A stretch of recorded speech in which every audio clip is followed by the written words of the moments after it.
I was 15 when I realized love in my house was conditional. It depended on who was crying louder. That night, the storm wasn't the only thing building. We had just left my aunt's anniversary dinner. Everyone had praised my sister, her grades, her smile, her sweet nature. I was used to that. She was the fragile one, the emotional one, the one who needed protecting. I was the strong one, which really meant the one who didn't get protected. Halfway home, she gasped dramatically. My phone. My mom turned instantly. What about it? It's gone. The air shifted. She twisted in her seat and looked straight at me. You were near my purse. I blinked. What? You took it. I felt that familiar drop in my stomach, the one that comes when you know no one's about to ask your side first. I didn't touch your bag. My dad didn't even glance back. Just give it back. I don't have it. My sister's voice started trembling. It is private messages. The implication hung heavy, like I'd invaded something sacred. I didn't take it, I said again. Rain started hitting the windshield harder. Thunder cracked somewhere close. My mom sighed like she was exhausted. Why do you always create problems? Create problems. I stared at the back of her seat. I didn't do anything. My dad's grip tightened on the steering wheel. Enough. The car jerked to the side of the road, so fast my shoulder hit the door. Rain poured in sheets now. The wipers struggled to keep up. Get out, he said. I thought he meant step out, so he could search the car. I what? Until you're ready to admit it. My chest went tight. I didn't take it. My sister let out a small sob. That was it. The verdict. My mom turned around slowly. We are not raising a thief. Thief. The word felt heavier than the rain. I'm not lying, I whispered. My dad opened my door from the inside. Cold wind rushed in. Then think about your choices. I stepped out because I didn't know what else to do. The rain soaked through my hoodie instantly. My sneakers filled with water within seconds.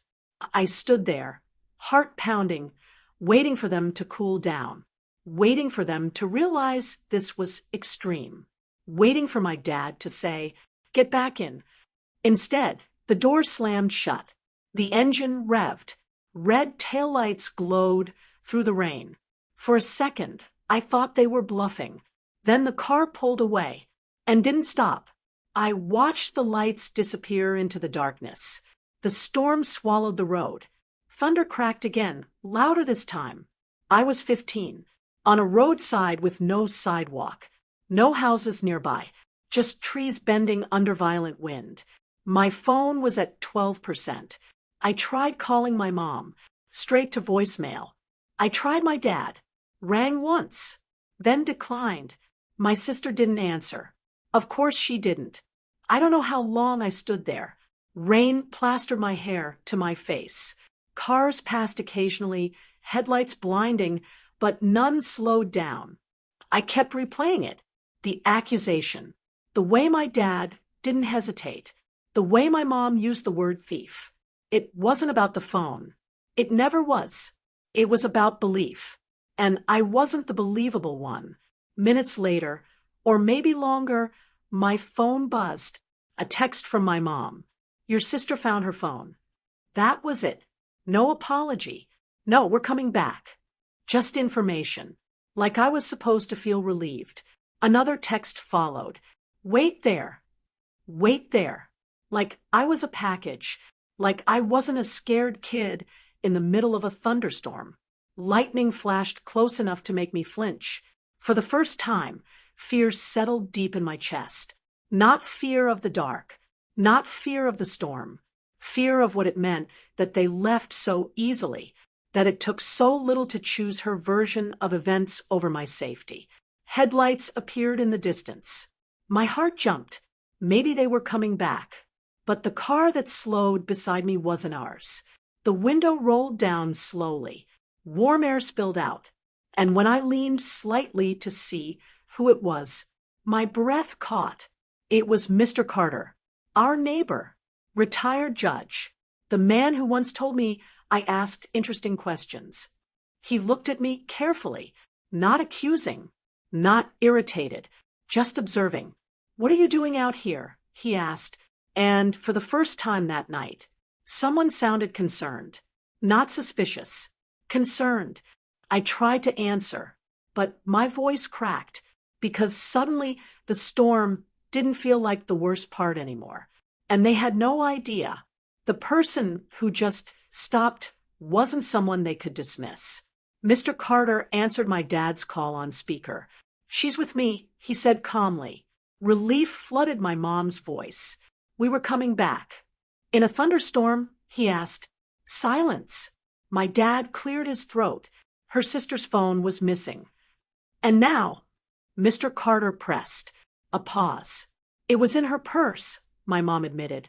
We pulled into the driveway. They rushed outside, pretending control. "She ran off," my dad said quickly.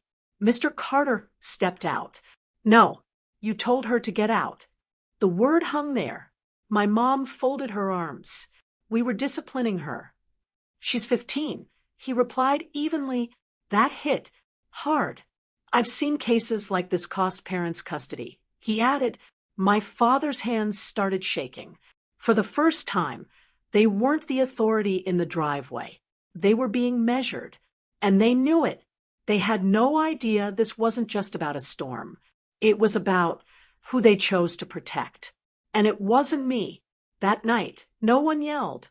No one apologized either. We ate dinner in silence. My sister kept her eyes down. My mom kept washing the same clean plate. My dad didn't look at me once. But something had changed. Not in them. In me. For years, I thought I had to fight to be believed. Fight to be heard. Fight to matter. Standing in that storm, I realized something cold and clear. If someone needs a storm to see your worth, they were never really looking. The next morning, my dad knocked on my door. "We made a mistake," he said stiffly, "but you have to understand how things looked." There it was. Not "we're sorry," just justification. I didn't argue.